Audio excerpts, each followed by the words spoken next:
Jameson Berkow is joining us from B&M Bloomberg this morning. We are talking about NAFTA. So much came out of that press conference yesterday. Where to even begin? I felt like wearing a Team Christia T-shirt today just to show our support for our representative. A lot of people in Canada probably feel the same way, Anne-Marie, and that's going to be a problem, I think, for Team Trudeau, even if there are going to be more people wearing a T-shirt that says that, because that means that now the Prime Minister has a lot less capacity to offer any concessions or accept any difficult terms that the Americans might want Canada to accept in a new NAFTA, because ever since he made those comments, Trudeau made those comments after the G7 summit in Quebec about how Canada won't be pushed around, that seemed to really set Trump off. Yeah.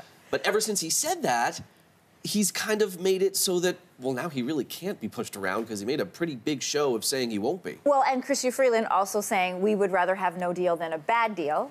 Obviously, this shows that maybe things aren't going in the way that Trump wants them to as we head up to the end of the week deadline.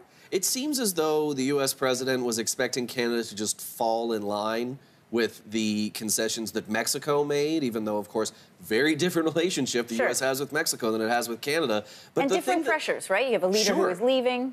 And the thing that I just don't understand is one of the key demands that Canada has been sticking to is if we're going to agree to any sort of NAFTA deal, you have to drop these steel tariffs. You can't be applying tariffs to a country that you want to have free trade with. And that just seems so obvious, right? I mean, what other purpose would a free trade deal even have than to make sure that things like arbitrary tariffs that are applied for what I would say even most experts consider to be dubious national security reasons, what reason would we even have to sign a deal if it's not going to guarantee that we won't face this kind of just arbitrary recriminations in the future? All right, you are following this closely as we are here on the news side. Jameson, thanks for coming in this morning. It's my pleasure.